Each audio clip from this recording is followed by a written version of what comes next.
Hello everyone, welcome back. Now here we discuss about the posterior part of the Norma Basalis. In this we have the midline structure, that is the foramen magnum, and the squamous part of the occipital bone.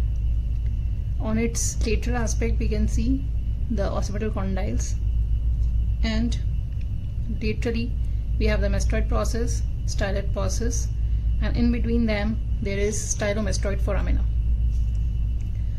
So first we have the foramen magnum. This is the foramen magnum. This is oval in shape and it is 3.5 cm broad anterior-posteriorly, and transversely it is 3 cm broad, and on its medial aspect there is a tubercle. On medially of the occipital condyles there is a tubercle. Over here we can see this tubercle on both the sides gives attachment to the LR ligament. So this LR ligament divides the foramen magnum into two parts, that is the anterior part and the posterior part. The anterior part is smaller and gives passage for three structures from before backwards. We have a apical ligament, then cruciate ligament, and then most posteriorly we have membrana tectoria. Then the posterior compartment over here, this gives passage for medulla, the lower part of the medulla along with its meninges, then fourth part of the vertebral artery surrounded by sympathetic plexus, spinal roots of the accessory nerves, anterior and posterior spinal arteries. Now the anterior margin as well as the posterior margin of the foramen magnum gives attachment to the anterior and posterior atlanto-occipital membranes. The midpoint of the anterior margin of the foramen magnum over here, this is known as the basion. So this is the basion part. Then come to the squamous part of the posterior part of the Norma Basalis. This squamous part possesses this linear elevation which is known as the external occipital crest. This external occipital crest ends into this external occipital protuberance. These structures give attachment to ligamentum nuchae. Then from these external occipital crest we have the emergence of the arched lines. Superiorly we have this superior nuchal line, and inferiorly we have this inferior nuchal line. So superiorly we have the superior nuchal line and inferiorly we have the inferior nuchal lines.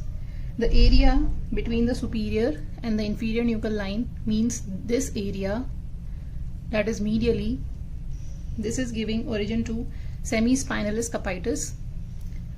Then laterally this area gives origin to obliquus capitis superior. Then the area between inferior nuchal line and the posterior margin of the foramen magnum, this area on medial side gives origin to rectus capitis posterior minor, and on lateral side gives origin to rectus capitis posterior major. Then we have the condylar part. This is the condyle, occipital condyles. These condyles articulate with the lateral masses of the atlas and forms atlanto occipital joint. These condylar process, they are having on its anterior aspect the anterior condylar canal. Here we can see the anterior condylar canal. So here you can easily appreciate the anterior condylar canal. This anterior condylar canal gives passage for the hypoglossal nerve, that is the 12th cranial nerve, and the meningeal branch of ascending pharyngeal artery and the emissary vein. Sometimes there is an spicule which divides this occipital anterior condylar canal, that is hypoglossal canal, into two parts, but in this skull there is no such kind of spicule. Then we have the condylar fossa. So the area, the depressed area behind the condylar process, this is the condylar process, and this depressed area, this is known as condylar fossa. So this condylar fossa, posterior condylar fossa, gives lodgement or accommodation for the posterior margin of lateral mass of the atlas. Then over here also we can see the posterior condylar canal. This is the posterior condylar canal. This gives passage for the emissary vein, which is connecting the sigmoid sinus with suboccipital venous plexus. So sigmoid sinus lies at this part. This is the sigmoid sulcus, and this gives lodgement for the sigmoid sinus. Then we have the jugular process of the occipital bone. This is the jugular process of the occipital bone. This is the condylar process, and this is the jugular process of the occipital bone. This jugular process articulates with the petrous part of the temporal bone and forms the jugular foramen. So here we can see the jugular foramen. This jugular foramen is divided into three parts. The anterior part gives lodgement for the inferior petrosal sinus. So this is the area for the lodgement of inferior petrosal sinus. This inferior petrosal sinus passes through this jugular foramen, the anterior part of the jugular foramen over here. So this is the jugular foramen. Here we can see the interior of the skull. This is the lodgement for inferior petrosal sinus. Then the intermediate part of the jugular foramen gives passage for 9th, 10th and 11th cranial nerves. This jugular foramen in the intermediate part, and the posterior part of the jugular foramen gives passage for the internal jugular vein. The internal jugular vein is the continuation of the sigmoid sinus. So at the jugular foramen we have the superior bulb of the internal jugular vein. Then we have mastoid canaliculi, which are lying on the lateral wall of the jugular foramen. So here we can see small, very small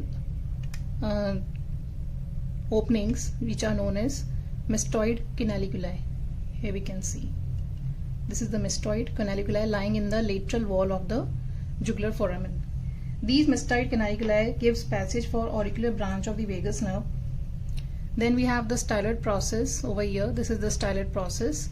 This gives attachment for the three muscles which are known as styloglossus muscle, stylopharyngeus and stylohyoid muscles. And two ligaments are also attached over here, that is the stylohyoid and stylomandibular ligament.